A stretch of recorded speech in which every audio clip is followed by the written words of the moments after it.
Hey everybody, so first of all, welcome to finals week. Congratulations, you've made it through the term.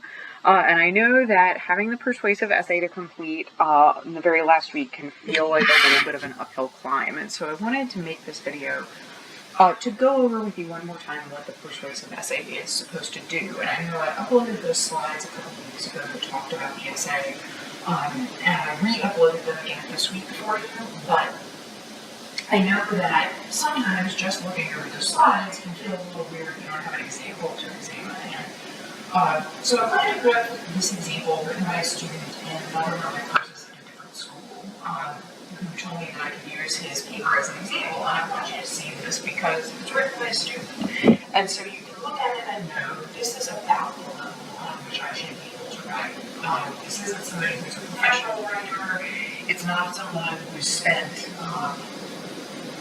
months and months perfecting one single piece of writing. It's somebody who's writing in the same class, just like you guys. And so you should be able to do this. Already a student did this, so I'm capable of doing something like this too. And I wanted to go over the essay piece by piece to kind of give you a sense of how a persuasive essay breaks down, because really it's just a 5-paragraph essay. It's just that it's a little bit, it might have more than 5 paragraphs, but it follows the basic structure of a 5-paragraph essay. It's going to introduce the topic, support it in the body paragraphs, and then conclude by wrapping everything up. And so you're going to see him doing that here. Now, I'm not going to read through everything word for word, and so I do want you to be responsible for reading through this on your own as well.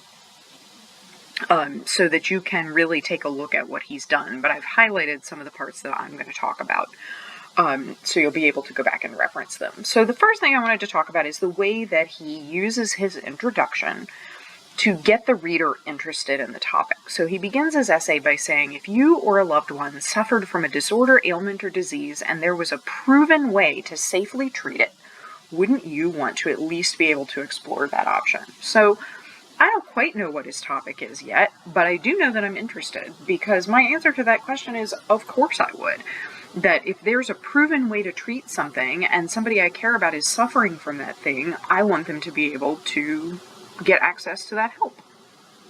And so then, if you read through, he engages with that idea some more, and he says, well, what if this thing was illegal or it was frowned upon, but you still wanted to see if it would help? And we've got studies that say that it really does help. And then he tells you that what he's talking about is marijuana, the legalization of marijuana. And specifically, and this is what I really like about this essay, he isn't just focusing on marijuana legalization in general. Now, he could do that. That's a perfectly fine topic. But in order to make it a little more manageable for himself, he decided to focus specifically on the use of marijuana to treat PTSD in people like military veterans or people who have been assaulted or hurt in some way that might have post-traumatic stress disorder. So he uses his introduction to get me engaged and interested, and then to tell me what the topic is. And he also gives me a sense with that opening question of why this topic is important. And that's something I really want you guys to remember to do in your introductions, is to talk about, why is this topic important in the first place? Why am I talking about this? What's the purpose of this? What's my goal here? You want your audience to understand why you're discussing this subject in the first place. So that's the first thing that I really want you to remember as you go into these essays, is how the introductory paragraph works. And the other thing that you want to put in your introduction is some background. So, for example, when he talks about PTSD, he tells you what it is. He defines it. So he makes sure that his readers understand the different things that he's discussing in the introduction. And look at this intro. It doesn't have to be long, right? This is a few sentences.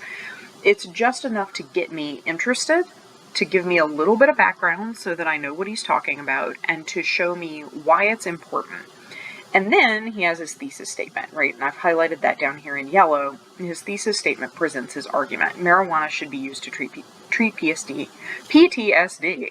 It's been studied and found to be effective. It's already been legalized and authorized in some states for use as treatment, and the results have been positive. Patients with PTSD are requesting it, and they're are now safe orally absorbable alternatives to the harmful smoke inhalation of the past. So I know those are the things he's going to talk about in the remainder of his paragraph. And what he's done is he's hinted here about what his key points are that he's going to talk about. It's been studied to be safe and effective. Some states are already using it legally, and they've supported that information that says that it's effective and safe. And also, there are orally absorbable alternatives. So it gets rid of the concern about people smoking, right, and what smoking can do to your lungs, because even if you're smoking marijuana, sometimes that can cause problems with your lungs, and he's going to talk about that. So I know those are the three things he's going to talk about. So this is a fantastic introduction to a persuasive essay.